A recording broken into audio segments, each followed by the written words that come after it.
Ya baik. Bismillahirrahmanirrahim. Assalamualaikum warahmatullahi wabarakatuh. Dan selamat siang. Alhamdulillahirrahmanirrahim. Wassalatu wassalamu ala asyrafil anbiya'i wal mursalin. Sayyidina Muhammadin wa ala alihi wa sahbihi ajma'in amma ba'd. Alhamdulillah. Syukur kita panjatkan kehadirat Allah Subhanahu wa Ta'ala. Salam dan salawat senantiasa kita haturkan kepada Nabiullah Muhammad Sallallahu Alaihi Wasallam. Alhamdulillah, adik-adik kita bisa bertemu kembali di mata kuliah kita Teknik Gempa. Ini merupakan pertemuan yang terakhir ya. Jadi sebenarnya kalau untuk teknik gempa ini, basic atau materi-materi yang mau kita dapatkan itu eh, sudah kita pelajari semua ya kemarin, baik secara tatap muka maupun secara daring ya atau online.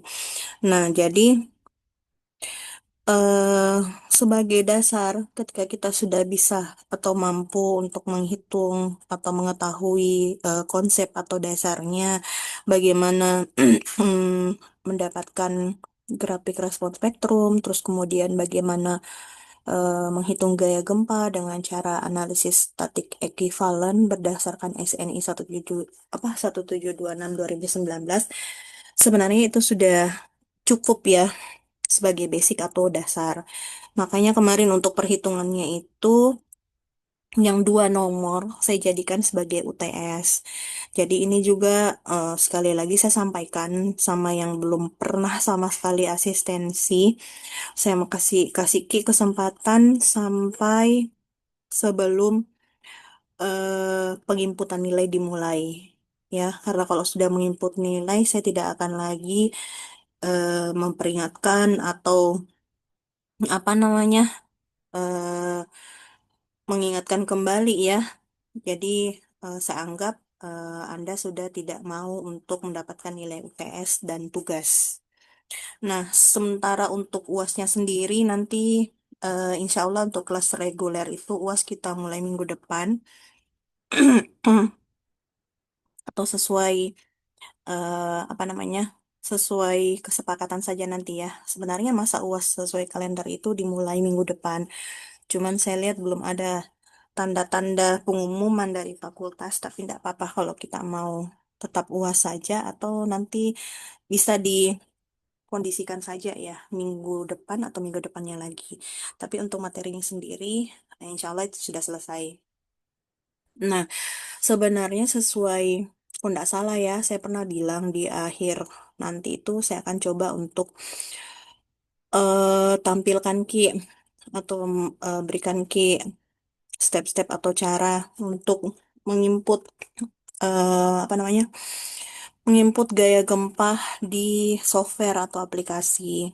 Sebenarnya kemarin saya mau minta bantuan dari beberapa mahasiswa ya untuk kemarin kan kalian sudah punya tugas Unstruck 2. Kemarin tuh saya mau minta dilanjutkan tapi diinput beban gempanya itu sesuai dengan data yang kita sudah hitung secara manual kemarin di Excel. Cuman karena kemarin disibukkan dengan persiapan milad dan sebagainya, jadi ya waktu untuk itu saya rasa tidak cukup ya. Apalagi ada lab, seminar lab, merambungkan tugas besar juga. Nah, semoga apa yang saya share ini nanti eh aduh, maaf, sebagai dasar saja atau basic buat kalian untuk pemantik ya, supaya kalian mencari tahu dan mencoba untuk eh apa namanya mengerjakan di software yang kalian punya. Saya yakin kan kalian semua sudah punya softwarenya SAP 2000 pasti ya karena itu yang dipakai untuk tugas besarnya kalian. Nah, yang nanti saya mau kasih Ki ini itu dia pakai etap sih ya, tapi sebenarnya secara step-stepnya hampir-hampir mirip sih. Saya sudah bukan sudah lama, saya eh, tidak pernah buka sama sekali lagi etap. Sorry, SAP 2000 terakhir itu zaman kapan ya? Mungkin 15-an tahun yang lalu ya terakhir. Selebihnya itu cuma lihat-lihat saja di YouTube. Ya, kalau etap sendiri itu terakhir saya buka eh, mungkin setahun yang lalu ya. Setahun yang lalu, karena dulu saya pernah ngajar teknik komputer. Dulu saya pernah coba buka-buka dan trial-trial di etaps. Tapi apa namanya? Nggak sering-sering juga dipakai. Ya, jadi kan intinya software seperti itu ya. Harus sering kita pakai supaya sebenarnya banyak fitur-fitur atau banyak apa namanya? Banyak hal-hal yang harus kita upgrade. Jadi kalau kita hanya sekali-sekali pakai, ya otomatis nanti yang kita tahu juga ya segitu-gitu saja, ya kan? Nah, banyak sekarang di YouTube ya, sebenarnya banyak di YouTube yang bisa kita jadikan contoh. Apalagi kalau kita sudah punya aplikasinya sendiri, itu bisa kita coba ya. Mulai dari bangunan sederhana seperti dua lantai dan seterusnya. Aduh maaf, lagi kurang sehat tenggorokannya. Hmm. Nah, jadi di sini nanti di bagian pertama ini saya akan sedikit jelaskan sekilas ya tentang step-step atau cara-cara singkat untuk memasukkan gaya gempa di mana? Memasukkan gaya gempa di software ETAPS. Baik dengan cara eh, respon spektrum dan juga dengan cara time history. Nanti di bagian akhir saya akan kasih kisi-kisi ya, kisi-kisi untuk untuk bahan UASnya nanti yang akan kalian pelajari. Jadi untuk UASnya nanti itu berupa teori ya, full teori karena saya anggap untuk perhitungan itu sudah terwakili di dua soal yang saya kasih Ki untuk penilaian tugas dan UTS.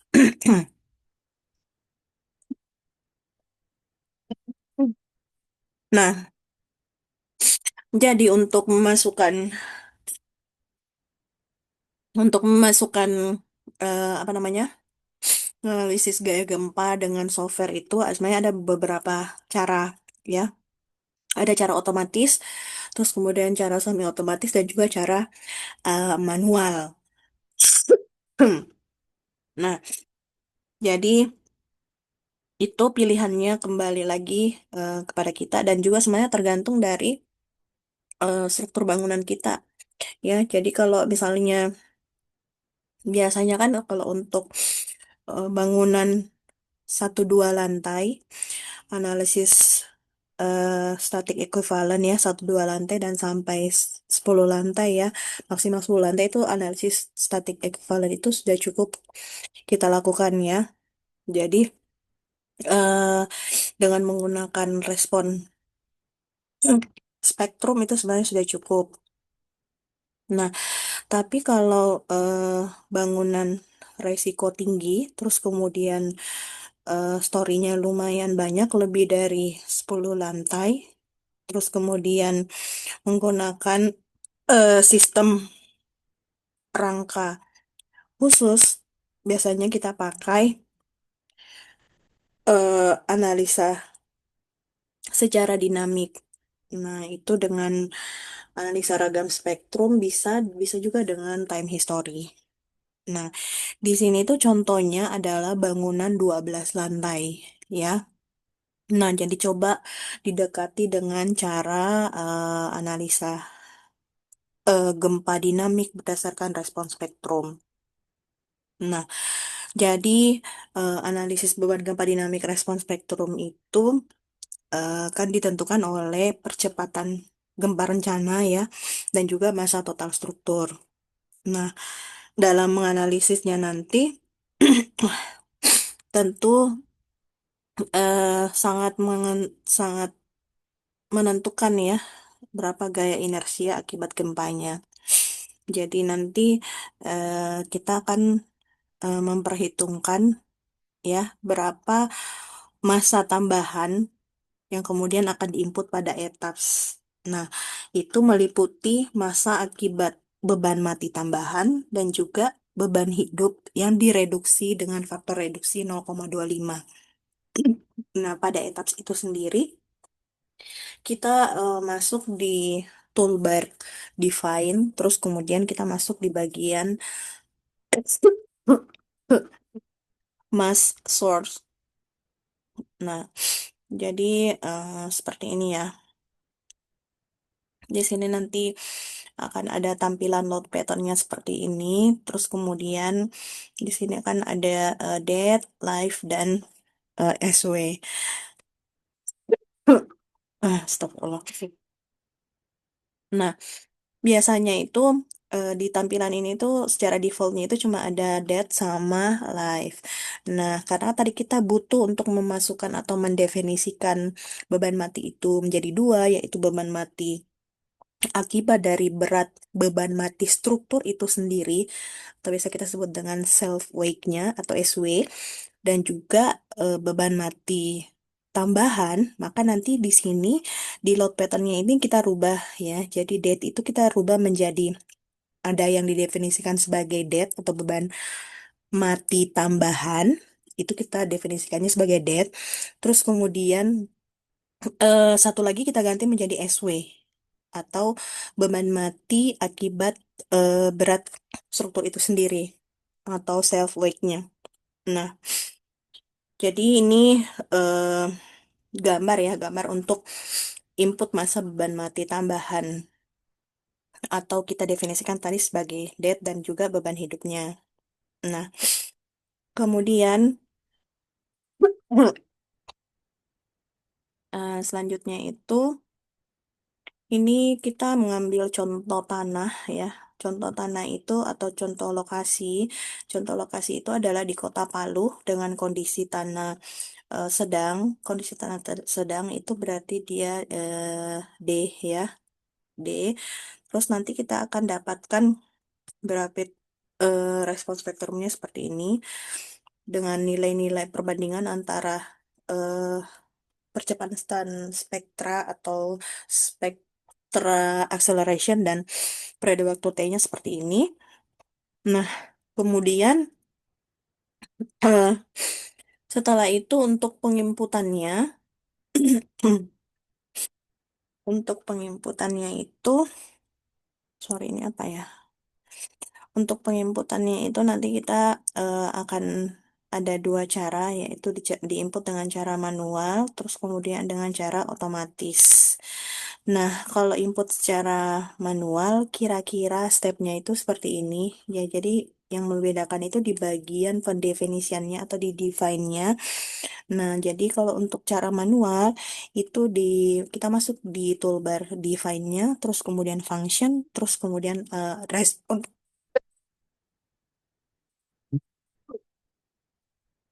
Ya Allah, maaf, maaf.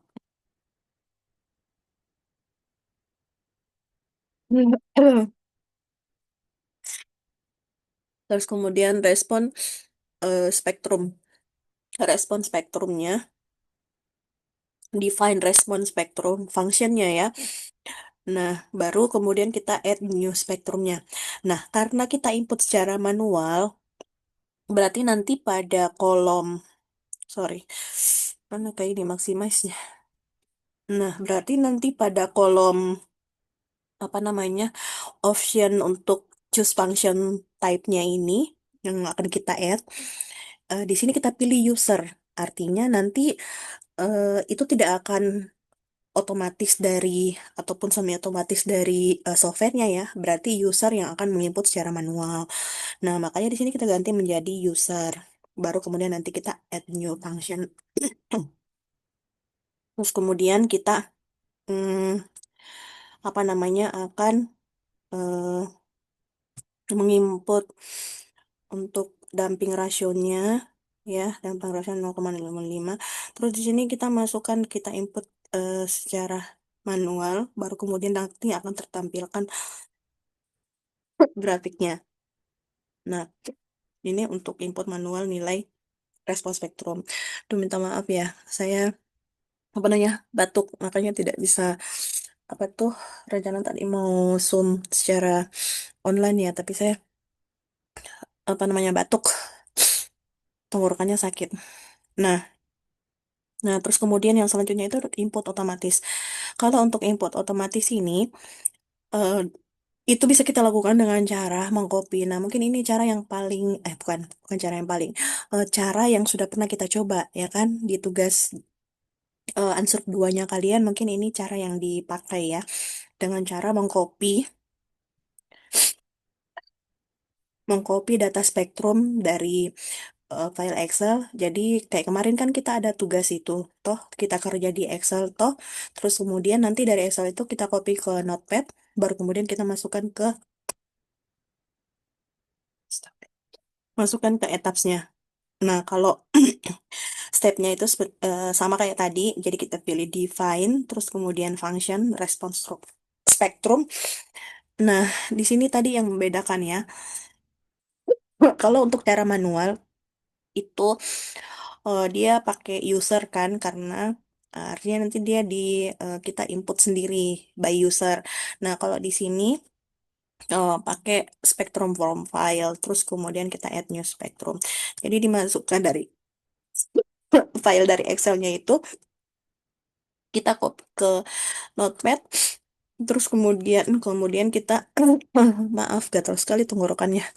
Kemudian kita salin kita masukkan ke dalam softwarenya kita. Oke, nah nanti kan secara otomatis akan tampil seperti ini. Nah, begitu ya.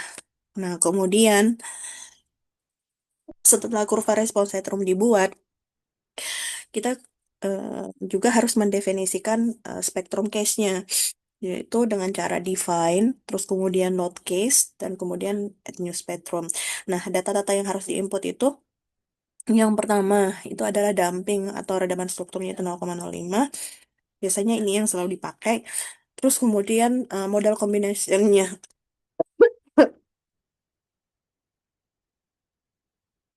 Astagfirullah. Model combination-nya.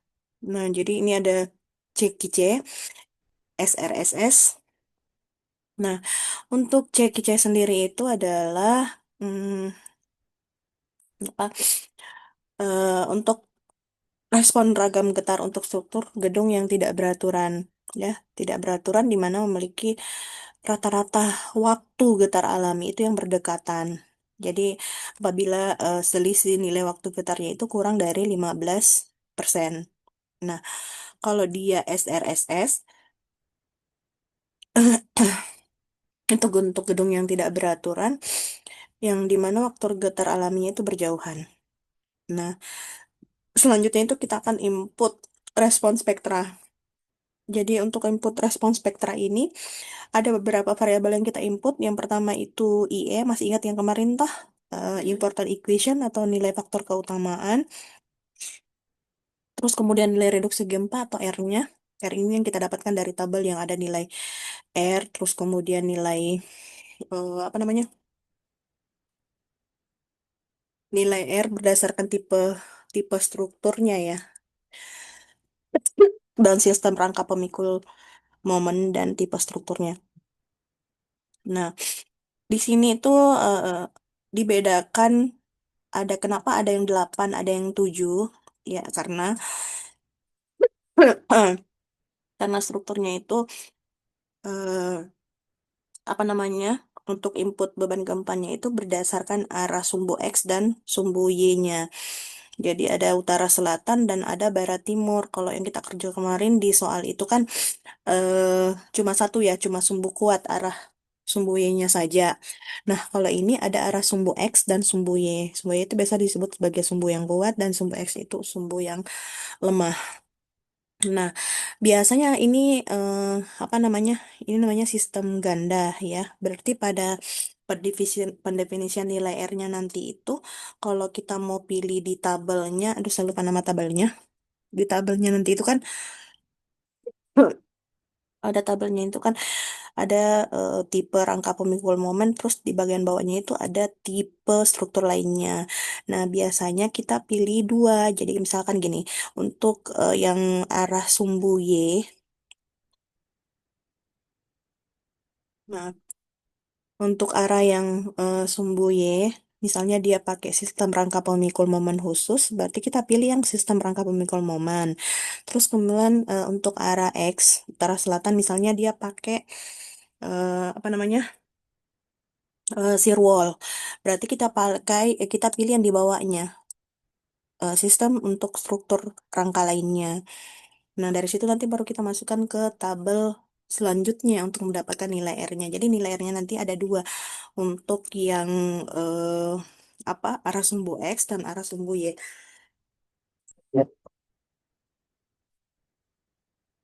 Nah, begitu juga dengan faktor skala gempanya.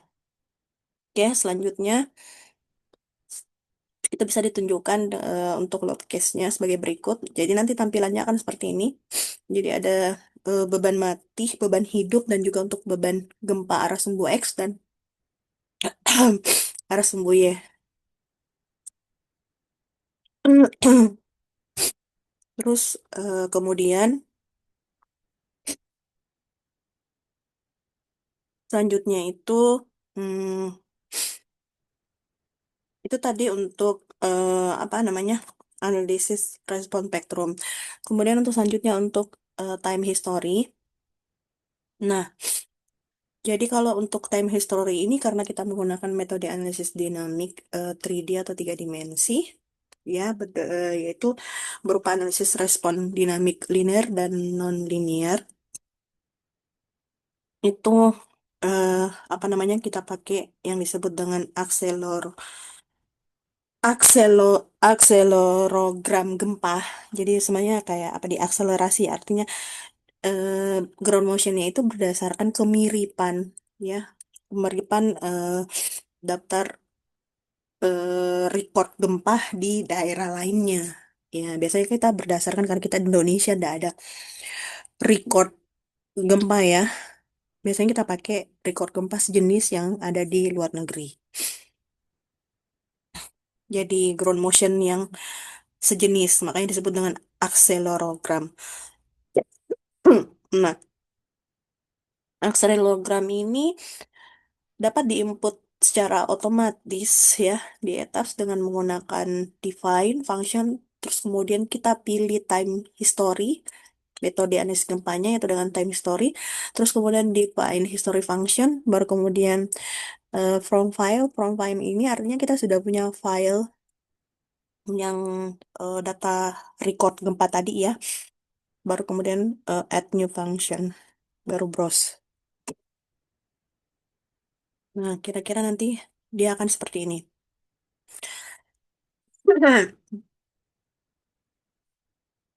Oke, nah terus kemudian ini pada arah sumbu Y, terus kemudian ini pada arah sumbu X. Untuk video, kalau kalian penasaran ya, ini bisa kalian buka di YouTube ya, ada di YouTube cara apa namanya, cara menentukan ground motion untuk time historinya. Nah, jadi ini hanya sekedar knowledge ya atau pengetahuan untuk kita. Sebenarnya kalau kita S1 itu hebat sekali nih kalau kita bisa melakukan perencanaan struktur dengan metode time history ini. Ya, karena kan biasanya kita hanya sebatas sampai respon spektrum saja. Ya, jadi sekedar pengetahuan, selebihnya nanti kalian silahkan jika ingin mengembangkan pengetahuannya.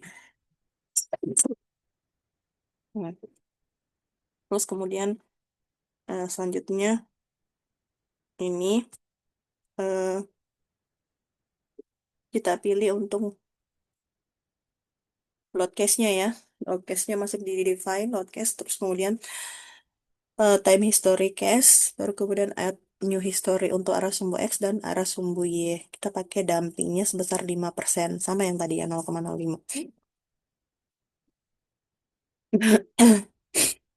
Nah, terus kemudian eh, ini kayaknya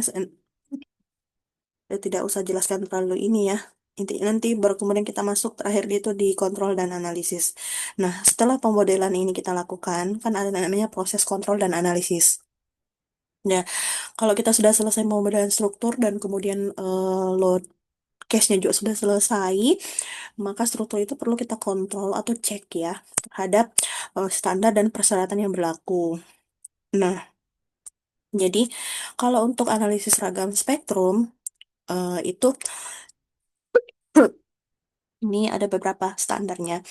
Jadi untuk struktur gelang yang memiliki waktu getar alami yang berdekatan atau selisihnya itu nilainya kurang dari 15%, itu harus dilakukan dengan metode yang dikenal dengan kombinasi kuadratik lengkap atau CQC atau complete quadratic combination. Nah, kalau waktu getarnya itu berjauhan, maka dipakai cara SRSS. Oke, menurut saya kurang sehat ini, apa tenggorokan, gatal dan sakit. Nah, kemudian untuk waktu getar alaminya itu dapat kita ketahui dengan etaps ya, dengan cara masuk ke run, terus display, show table, analisis result, kemudian modal result, kemudian nanti kita dapatkan partisipasi massnya, partisipasi mass rasionya. Jadi kita akan dapatkan waktu geser strukturnya ini ya, period dalam second. Nah, terus untuk menentukan tipe analis ragam respons vektor yang sesuai, maka selisih dari periode itu dihitung sebagai berikut. Jadi ada nanti delta T-nya ya. Nah, di sini kan kita bisa lihat ya, berdasarkan perhitungan yang telah dilakukan, dilihat bahwa waktu getar struktur ada yang melebihi 15%. Berarti ada yang di atas 15%. Toh, ini ada yang di atas 15%. Maka, em, sebaiknya digunakan kombinasi ragam spektrum yang tipe ini tadi, SRSS. Nah, maka selanjutnya nanti kemudian kita lakukan lagi modifikasi, yaitu dengan define dan kemudian load case. Ya, kemudian eh, baik itu di arah sumbu X maupun arah sumbu Y. Nah, kontrol dan cek selanjutnya itu adalah di partisipasi massanya.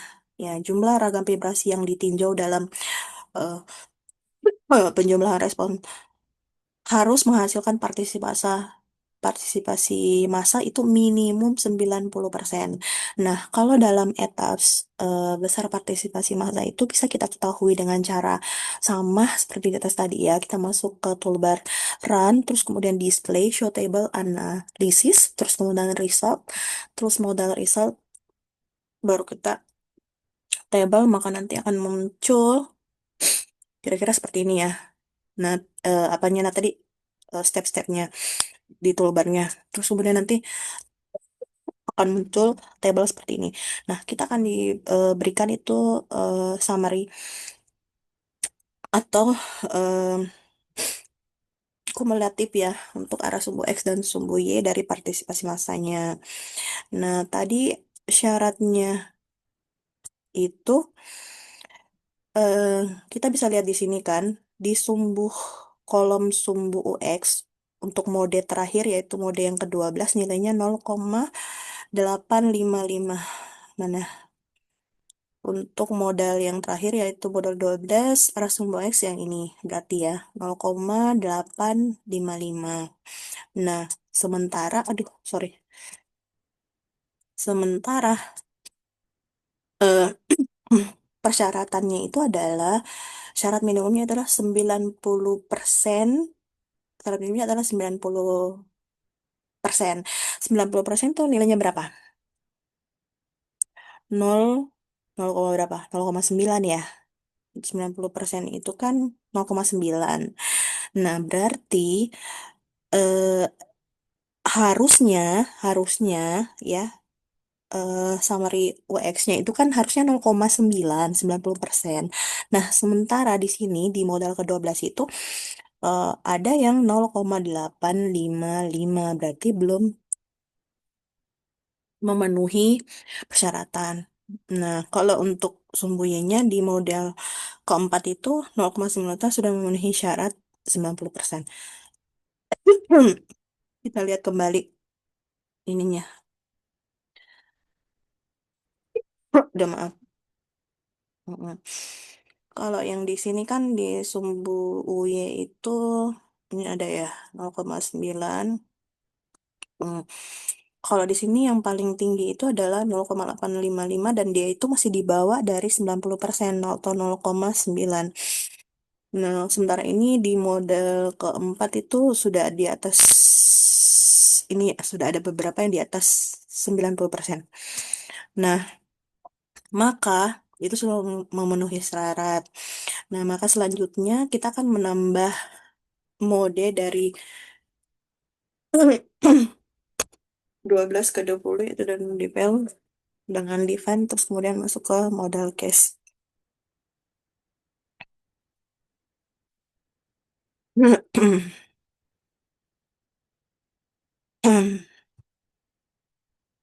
Nah, di sini jumlah partisipasi massa mode 20 itu lebih dari 90% ini ya. Nah, berarti setelah dilakukan penambahan mode menjadi 20 dapat disimpulkan bahwa summary UX sudah memenuhi syarat minimal 90% yang disyaratkan pada mode ke 18 yaitu 0,921. Nah, berarti sudah terkontrol. Terus selanjutnya itu adalah kontrol terhadap gaya dasar normal atau V-Basure-nya. Nah, di sini nilai akhir respon dinamik struktur gedung terhadap pembebanan gempa nominal itu tidak boleh diambil kurang dari 85%, berarti 0,85 nilai respon ragam yang pertama. Nah, VT itu sama 0,5, 0,85, sorry, P1.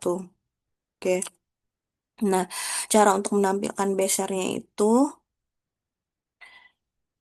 adalah dengan run, display, shootable, result, reaction, dan best reaction. Maka selanjutnya akan muncul seperti ini. Ya, ini adalah output dari best reaction-nya. Nah, di sini kita bisa lihat hasil penyembelahan Bezier untuk masing-masing gempa. Dari tabel tersebut simpulkan bahwa persyaratan gaya geser gempa dinamiknya sudah terpenuhi. Ya, di mana V dinamik itu lebih besar dari 0,85 kali V statik. Tahu jika yang mana dinamik, yang mana statik toh?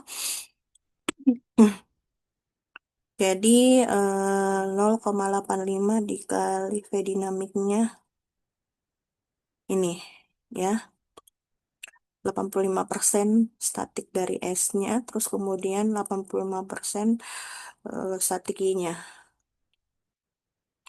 Hmm, ini dapat 3208. Medium dinamiknya itu lebih besar. Hmm, ya betul. Oke, jadi kira-kira seperti seperti itu ya tahapan-tahapannya. Jadi di sini tadi ini tadi yang saya sempat jelaskan sedikit itu hanya pada bagian load case gempanya ya. Jadi kan sebelumnya tuh banyak inputan-inputan dan saya rasa itu kalian juga sudah dapatkan di Amstruk 2 ya. Jadi semoga nanti kalian bisa mempelajari kembali, membuka aplikasi atau softwarenya kalian, terus kemudian coba-coba mengerjakan ya. Selanjutnya mungkin saya akan eh apa tuh namanya? Saya akan jelaskan kisi-kisinya ya.